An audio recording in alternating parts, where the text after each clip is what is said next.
Hello, Saints. Welcome. So good to get a chance to see each and every one of you, speak with you. I'm going to talk with you a little bit more tonight about our Kenyan experience and about some of life's things that we need to balance as we go forward in life. So we've been here in Kenya now for over 6 months, about 6 months. I first visited Kenya in November of 2024. I extended my 90-day visa for 2 weeks, 2 months that is. And now, thankfully, by the grace of God, we've been granted our residency status. That we have a permit for residency in Kenya for 3 years. And if you're interested in that process, I'll be more than happy to speak with you about it, or you can contact me for a consultation about it. You can visit our Affordable African Horizons website where you'll see information about that as well. So the journey is not as daunting as some people may make it seem. There are many people who may offer different type of services to assist you with the immigration process. But my suggestion to you is, first of all, if you're computer savvy, all of these things can be done electronically or digitally by visiting the Kenya government websites, which talks about all these processes in good detail. Now, I realize some people feel more comfortable having someone else walk them through the process, and that's an option for you. If you're choosing to go that direction, I would probably suggest an immigration attorney that can walk you through the process of getting an extension for your visa, or if you're looking at staying here on a more permanent basis, to getting your Class K ordinary resident visa, which is usually used for retirees here in Kenya. Now you see me, I'm located at our Airbnb in Nairobi. And this is a suburb of Nairobi called Kilauea. You may have seen a video that I posted recently showing some of the surrounding areas of the high-rise apartment and condo buildings. This is what's happening all around the city of Nairobi. Lots of growth, lots of new buildings going up everywhere. So, and you also see probably in my background, some cartoons on television. We love to sit back and enjoy a good laugh with cartoons on. But yes, the stay has been wonderful. I feel the same way about Kenya that I felt about it when I first arrived 6 months ago. The weather is still one of the number one things I love about Kenya. And of course, the affordability is still in effect big time here. And the people are very kind, loving, gentle, polite people. I love their interact with Kenyan people. And so we've also started some businesses here, invested in businesses, the nail spa, the cafe, the business development center. And we're look forward to helping others, whether they're here in Kenya or abroad, to explore your opportunities for business. So we're here at the Airbnb, as I mentioned earlier. As you see, this is a 1-bedroom, 1-bath Airbnb. It's very reasonable, very centrally located near all the things that are happening in the city, but quiet enough where you can get back and get a little escape from the noise. And this is a 6th-floor apartment or unit that gives you a wonderful view of the skyline of this part of Kenya. You will really enjoy your stay here. So we've spoken to many, communicated with many about the opportunities to come and relocate to Kenya. We've talked about some of the options that people would have, choosing the lifestyle you want to live, whether that's a city life, suburb life, small town life, or a rural life. There are opportunities galore for you to explore your opportunities to live, to visit here for short-term or long-term stays. And we're also excited that the progress of our building program is coming along nicely. Our architect is now in the final phases of getting our county approval for construction. And so we're just waiting on one of the final title deeds to be released for us to plan to start building the Paradise Salai mission base in Salai. And if you've seen some of my other videos for our mission base in the U.S., it's going to be similar to that with the type of cottage style housing, the open space, water fountains, walking trails, a place where you can really come and connect and relax and refresh yourself, as well as being equipped for our mission works that we're doing all across East Africa. So I mentioned to you briefly that I have now been approved for my 3-year Class K ordinary resident visa. My next steps would be to apply for my alien card, they call it, or a foreign national identification card, which will be used for me whenever I'm in Kenya or travel in and out of the country. I would just present that along with my U.S. passport, I believe, and I'm good to go as far as Kenya go. So our plan is to visit several other East African nations, including Malawi and Mozambique, to examine possibilities of mission outreach there, as well as business investment in those two countries. We really have a goal of empowering people. And one of the reasons why we do this is because we've been empowered. If you know anything about me and my ministry, you know that I believe that we're blessed to be a blessing. And we pray that we will be a blessing and continue to be a blessing to as many people in as many places as possible. And that includes you. If you're watching this right now and you're looking for an opportunities to explore Kenya or Africa, whether you're coming here in person or you want to explore some experiences that I've had, and you can see many people on YouTube that talk about their particular experiences. But I can only speak directly about my own experience, which has been absolutely wonderful. There are issues here as they are everywhere around the world. But when you put all things in perspective, there's much more good that outweighs the bad when it comes to Kenya. I'm thoroughly enjoying my stay here. It's one of the best decisions that I've made and one of the best signs of favor that God has given me in my life to allow me the privilege to travel to Africa and the country of Kenya. So we've traveled back and forward from America to Africa and from Africa to America. And I got to admit, when I got back to America a few weeks ago, let's say, I did see some of the glaring differences.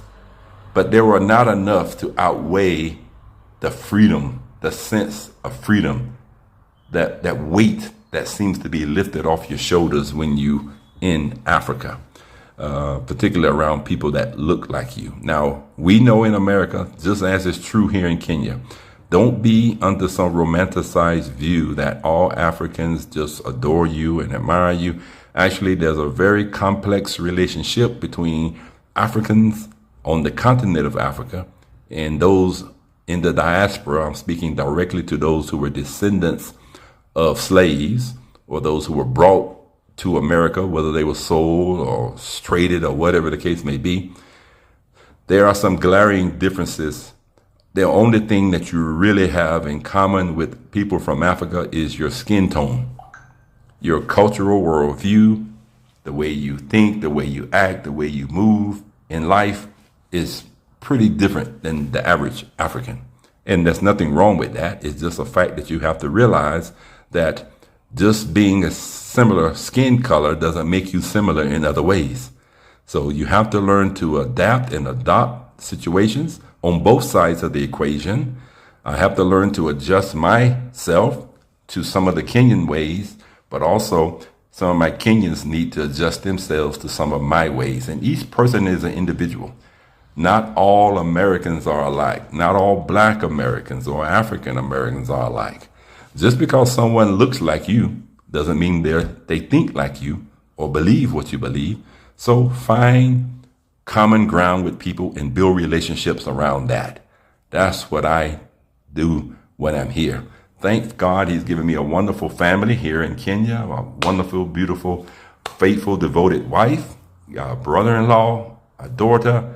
Some wonderful, wonderful blessing that God has gifted me with a wonderful family here in Kenya. It makes a world of difference.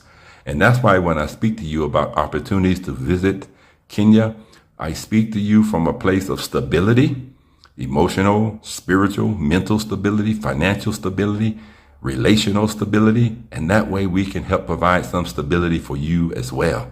Whatever it is you're trying to pursue in life or God is leading you to do, I've come on the ground and tested the soil. I've seen that it is indeed a land overflowing with milk and honey. There are so many wonderful opportunities here for you to enjoy a wonderful, wonderful life. Now, if you want to live a simple life, you can do that without a lot of money. If you want to live a mid-level luxurious life, you're still spending less than what you would for ordinary life in America. If you want to live a super luxury life, you can do that here for the same price that you can live a ordinary life in America. So it's up to you what you're looking to do. I like to get a taste of each of the options. We have a simple life that we're building at our missions base in Salai. We have a city life in Nakuru, and we have a place in Nairobi where we can experience an ultra luxury life. This apartment that we're in today, this B&B, is a semi-luxurious space and place, and it's very comfortable. You're right in the heart of everything. So this particular B&B rents for like $60 a night US, which in comparison to America, a place like this, 1 bedroom, 1 bath with a washer, dryer, stove, oven, microwave, separate living, dining area, kitchen, as well as bedroom, will at least cost you $150 a night. And so these apartments are not just short-term for Airbnbs. They also rent apartments in this particular high-rise for long-term stays. And the prices average anywhere from around, based on my research, $100,000 and up, which is still roughly around $1,300 US dollars, $1,200 US dollars. No more than that, which is what an average ordinary apartment costs you in America. You can get something like this that you see in the video now. So you have life options, is what I'm saying. You have options to live a different level of life if you choose to do so.